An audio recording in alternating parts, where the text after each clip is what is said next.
in terms of levels, Jamie would openly admit that Virgil van Dijk is in the best 5 defenders probably that's ever lived for me. Genuinely think that Virgil van Dijk, at the peak of his powers, 2 years ago, Virgil van Dijk is the best defender that's probably ever lived. The art of defending, a craft that only a select few have been able to master. But how many center backs can truly say they have revolutionized their position? This is a story of a player who came into his own during an era when football was changing, both tactically and technically. What's the toughest defender you've played against in your life? Van Dijk, I said before, he was really good. You know, how tall he is, how strong he is, and how fast he is, and also the timing is crazy. I don't think I won one duel against him. A colossus at the back who came through the ranks in his native Netherlands before transitioning over to the Premier League and instrumental to the recent success of one of the biggest clubs in the world. Virgil van Dijk was not a player who got a big move at a young age. His beginnings in both his life and career were very humble, slowly climbing the ranks after starting his professional career at Groningen. Later, he arrived at Merseyside as the most expensive defender in history. A modern-day great and a key figure in the resurgence of Liverpool Football Club, this is the story of Virgil van Dijk and the rise of Liverpool's defensive titan.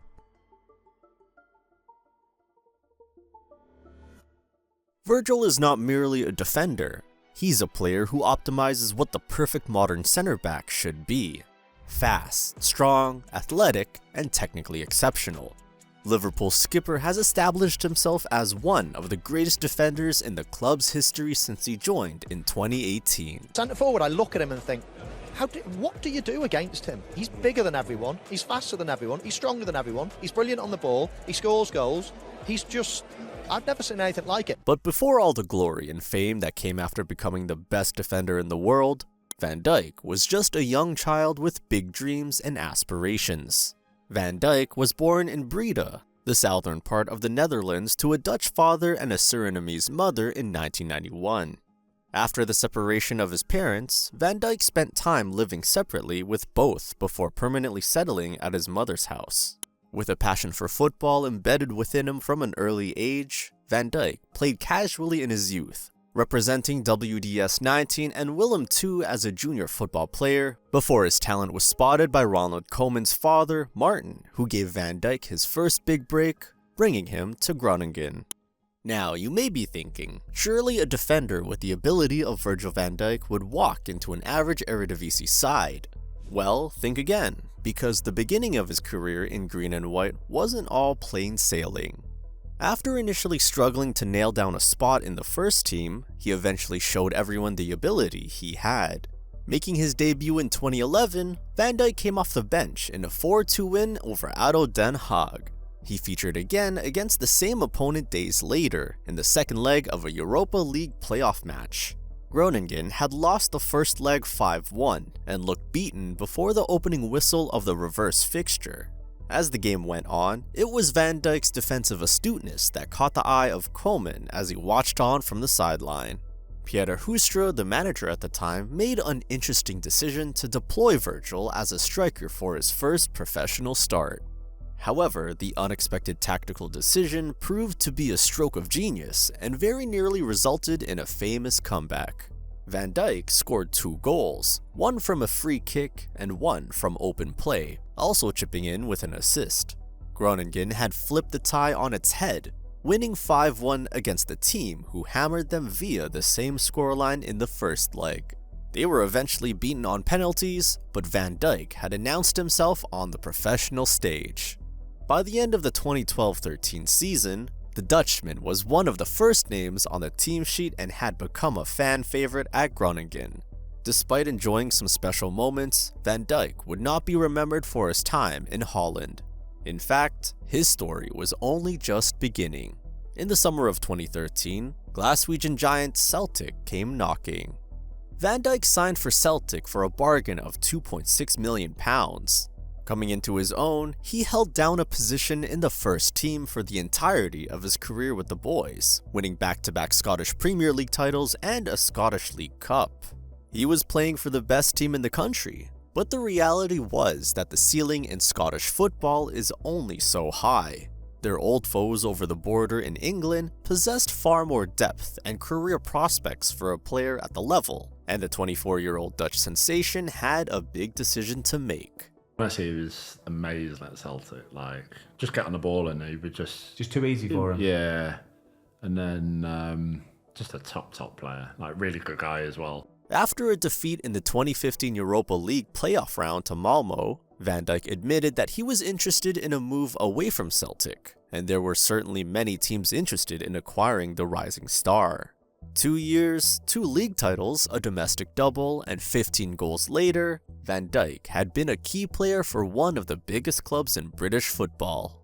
But now was the time to level up again. When he signed for Southampton for £13 million, Van Dijk was joining a team on the up and played nearly every game, helping Southampton secure a 6th place finish in his first season on the south coast of England. It was during this campaign that he also made his debut for Holland, another proud moment for him and his family. The Saints exceeded expectations and reached the Carabao Cup final in 2017. However, an ankle injury ruled Van Dijk out for the big game and was a bitter pill to swallow as watched from the stands. Manchester United defeated Southampton to clinch glory at Wembley, and although the loss was tough to take, little did he know that he would eventually gain his redemption in the competition years later.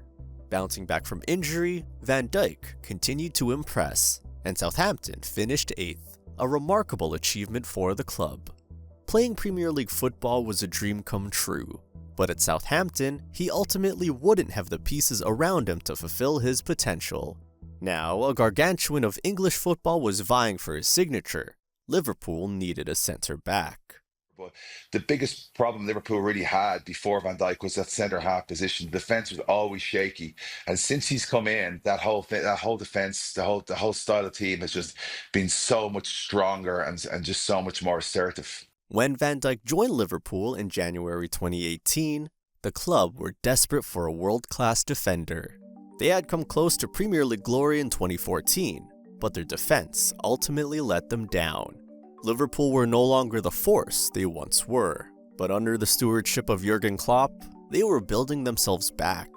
One man at the back would be crucial to helping them reach the promised land: Virgil van Dijk.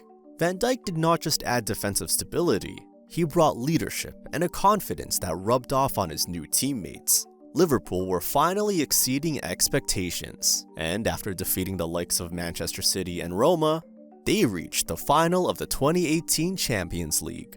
Tails up, the Reds were hungry for a 6th European Cup and went toe-to-toe with the most successful club in the history of competition, Real Madrid. Despite their confidence, Liverpool would come up short. Los Blancos were the better team on the night and lifted the trophy for the 13th time, and although losing a cup final was always a bitter pill to swallow, Liverpool had gained something valuable: belief. The following season, Liverpool cemented themselves as one of the best teams in Europe.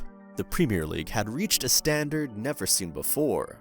Liverpool went on an incredible run, losing only 1 game all season and amassing 98 points. Yet they still missed out on a maiden Premier League trophy, with Man City still too tough to beat. However, strong teams compete on all fronts, and that season, Liverpool stayed motivated and bounced back after the 2018 Champions League defeat to reach a 2nd consecutive final, setting up a mouth-watering domestic clash with Tottenham Hotspur in 2019. This was the first time in 11 years that 2 English teams had met in a European Cup final. Liverpool had improved massively in the last 12 months, and tore through Tottenham to win 2-0 and triumph, lifting a 6th Champions League trophy. Van Dijk had established himself as the greatest defender in the world, playing a key part in Liverpool's European glory and earning the Man of the Match award for his brilliance in the final. Van Dijk was shortlisted for the 2019 Ballon d'Or award, and despite coming second to arguably the greatest of all time in Lionel Messi, he had achieved a rare feat. Reaching the Ballon d'Or podium as a defender is an achievement very few players ever reach. Now, Liverpool had achieved European glory throughout the 21st century, along with domestic cup success in both the FA Cup and the League Cup. But the question on everyone's lips was, could Liverpool win their first league title in 3 decades? With world-class players like Van Dijk, Alisson and Mohamed Salah in their ranks, the answer was a clear yes. The Reds dominated the Premier League in the 2019-20, becoming world champions in the process after lifting the Club World Cup in Qatar. Liverpool went unbeaten in the league up until the new year, losing only to Watford. Nevertheless, they were over 20 points clear, and their first Premier League title triumph was nothing less than inevitable until COVID struck and the season came to a halt. This only meant Liverpool could not enjoy the moment with their fans, but they celebrated jubilantly inside an empty Anfield, lifting the Premier League trophy aloft, taking nothing away from the glorious moment. After claiming the 2 biggest trophies an English football club can win, Liverpool's fortunes took a turn for the worse. This was largely due to an injury Van Dijk sustained after a clash with Everton goalkeeper Jordan Pickford in the Merseyside Derby. Liverpool were without their best defender and failed to defend their Premier League title and did not win any trophies for the first time in 3 years. Van Dijk was devastated to also miss out on the chance to captain Holland at the 2021 European Championships, a crushing blow. But he remained hungry to return, and he would come back with a vengeance. The next season, Van Dijk starred as Liverpool achieved a domestic cup double, winning both the League Cup and FA Cup after 2 tight penalty shootout wins over old foes Chelsea. The Dutch defender had now won every trophy possible with Liverpool. But despite a very successful season, the club were within 2 games of a quadruple. The Premier League title race went to the last day with Man City edging Liverpool across the finish line. But their fortunes would worsen, with Real Madrid beating Liverpool in the Champions League final in 2022, a repeat of the final 4 years before. The next season would see Liverpool dropped out of the top 4 after a good few years of dominance. But it wasn't the end. Liverpool returned to Champions League football the following season after Van Dijk was appointed captain, following the departure of long-serving skipper Jordan Henderson. However, Jurgen Klopp would later announce his decision to resign at the end of the 2023-24 season, an emotional end to the strong partnership and friendship. Virgil van Dijk is now leading Liverpool in their pursuit of Premier League glory, with the Reds in pole position to lift the title 5 years after their last triumph. Under Arne Slot, the Dutchman looks as commanding as ever, despite being 33 years old. But how many more seasons will we see him marshal Liverpool's backline? One thing's for sure, when he does hang up his boots, he'll leave behind more than just a cabinet full of medals. Van Dijk has etched his name into football history, not just as a serial winner, but as an icon of the modern game and one of the greatest center backs the Premier League has ever seen. So, what's next for Van Dijk? Will his final chapter be in red? And where does he rank among the all-time greats? Let us know your thoughts in the comments. If you enjoyed the video, make sure to like and subscribe for more football stories. Let us know your thoughts in the comments below, and if you enjoyed today's story, don't forget to hit that like and subscribe button for more football insights. Thanks for watching, and click on the next video to find out more about the manager that changed football forever.